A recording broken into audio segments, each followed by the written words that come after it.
네, 안녕하세요. 여러분들의 구독과 좋아요로 이 채널이 유지되고 있습니다. 네, 영상 속도는 1.5배를 추천드리고요. 항상 구독자님, 멤버십 회원님들에게 감사하다고 말씀을 드리면서 자, 이번 내용은 비트코인 미래 가격에 대해서 상당히 궁금해 하실 것 같아가지고 한번 준비를 해봤습니다. 같이 한번 보도록 하시죠.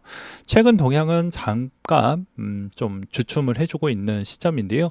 아마 계속해서 올라갈 확률은 전 매우 높다라고 보고 있는 실정입니다. 그 이유 근거 하나하나씩 대입을 하면서 설명을 좀 드리도록 하겠습니다.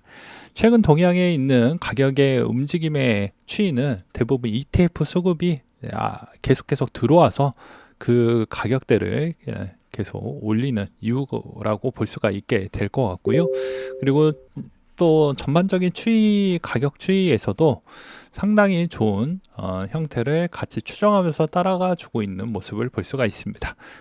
그리고 또 덩달아 ETF에 따른 상위 ETF 추이도 대부분 또 뭐 어떻게 보면 약간 뭐 스몰캡이나 미들캡에 있는 뭐 펀드 ETF 쪽의 인기도도 좋아졌지만 크립토 관련되어져 있는 산업 전반에 있는 ETF들에 따른 인기도가 상당히 높은 순위에 머물고 있다는 것도 여러분들은 좀 아셔야 될 것 같고요. 그 다음으로 이제 여기에서 추가적으로 이제 과거와 현재 그리고 미래를 볼 때 가장 중요한 척도라고 볼 수 있는 것 중에 하나는 이 코인마켓캡에서도 볼 수 있는 자료 중에 하나입니다. 여기서도 이제 보시다시피 총 암호화폐 시가총액 추이를 보면 알 수가 있습니다. 그러면 과거보다 더 많이 성장을 했다라는 걸 볼 수가 있죠. 그러니까 즉 지금은 뭐 고점이다, 고점 반도기이다, 뭐 이렇게 이상한 소리를 하고 있는데 그건 데이터 기반적으로 해석을 안 하고 있다라고 저는 좀 설명을 드리고 싶습니다. 그러니까 지금은 이 구간대를 이미 이제 넘어가려고 하는 순간이다 보니까 이제는 좀 다른 형태로 봐야 되겠죠. 그러니까 즉 전환기 패턴이라고 볼 수가 있다라는 것입니다. 그리고 또 추가적으로는 전반적으로 또 민코인이 그만큼 활성화해 준다라는 게 이제 강점과 약점이 될 수도 있지만 이게 오히려 지금의 수급이 안 들어왔던 걸 민코인으로 어느 정도 이제 기반을 뚫어가지고 들어오고 있는 것만으로도 전 나쁘지 않는다라고 보는 입장입니다. 그래서 덩달아 시장이 그래도 좀 밝은 모습을 보여주고 있고, 그 다음에 이제 제가 뭐 계속 자료를 모니터링 하면서도 느낀 것 중에 하나가 과거에 어떤 자료들이 있었냐면요. 이런 자료들이 좀 있었습니다. 자, 기존의 비트코인 반감기 부분 찐바닥에 다음 불장이 좀 있을 것 같다라고 해서 10월 14일 기반점으로 나왔습니다. 그것도 2022년도예요. 24년도가 아니고요.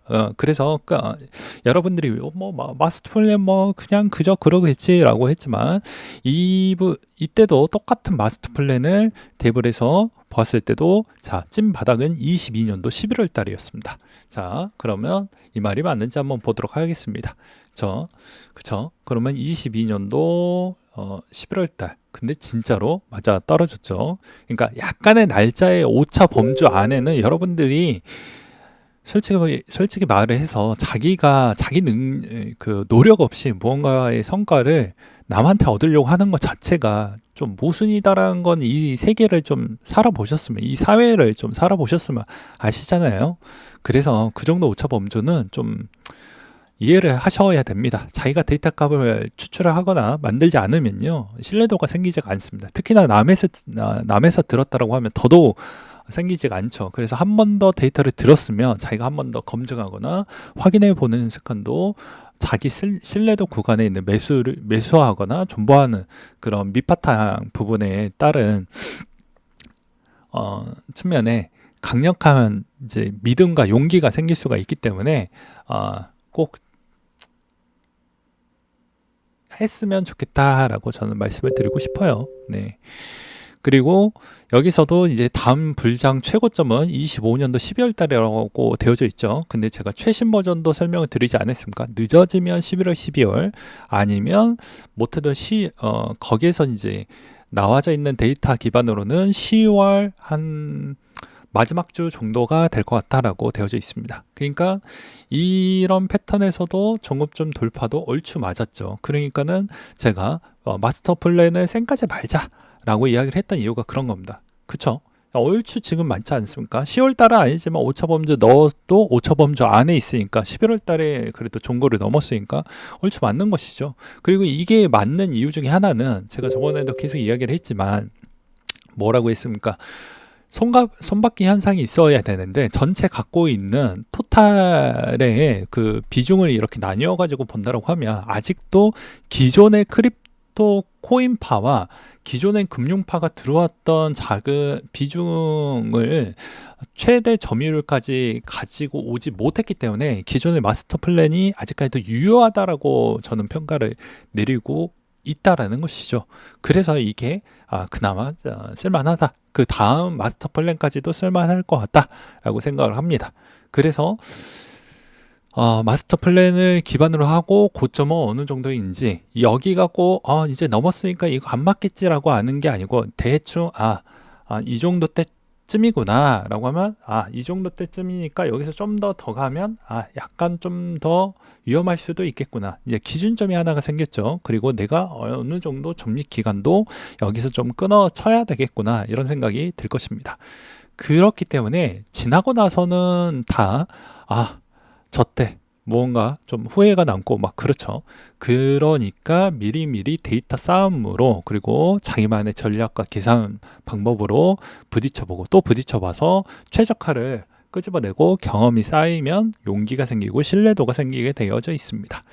네, 그러하고요. 그 다음으로 또 다른 암호화폐 투자 솔루션 업체도 비슷한 보고서를 내놨는데요. 이때도 마찬가지로 양수로 전환된 시점으로 고점까지 756일 정도 소요가 됐기 때문에 이분도 마찬가지입니다. 내년 정도 기반이 되면 아마 이제 중반 정도의 거의 고점을 찍을 것 같다. 뭐 이런 이야기를 하고 있는 실정입니다. 그러니까 얼추 비슷하죠.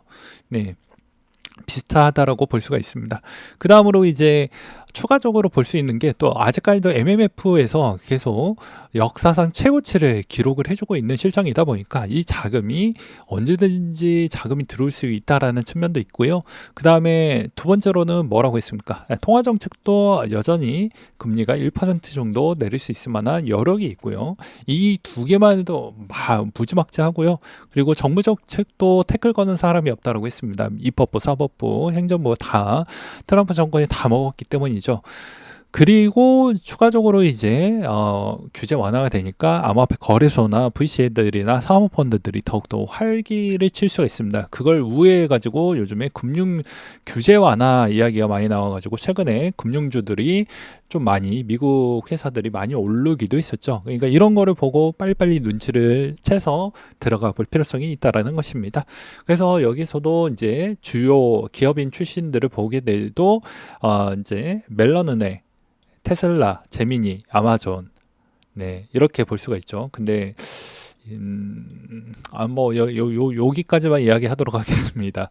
그리고 윙클보스 형제 이런 쪽을 좀 볼 수가 있게 되겠습니다. 그렇죠. 그리고 트럼프 정권 때 이후부터 좀 긍정적으로 또 볼 수 있는 것 중에 하나는 무엇이냐면 좀 많이 올랐어요. 비트코인 때가. 그러니까 이번에도 거의 비슷하게 좀 올라가지 않겠냐라고 생각을 해볼 수가 있는 형태가 나올 수가 있다라는 것입니다. 그리고 최근에 이제 테더에서 계속해서 자금이 많이 들어오고 있는 실정입니다. 그것도 이제 여기 자료 기반에서도 충분히 볼 수가 있는데요. 여기에서도 보게 되면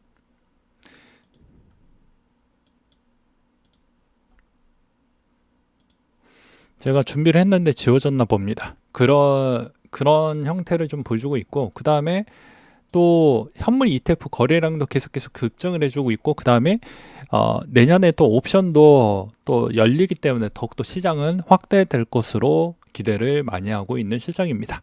그리고 또한 거래소들이 나스닥 상장을 계속 문을 두드려 주고 있기 때문에 거래소들이 이렇게 활기를 많이 찾으면 거래소 안에 있는 또 VC들도 많이 작업을 많이 칠 것으로 보여집니다.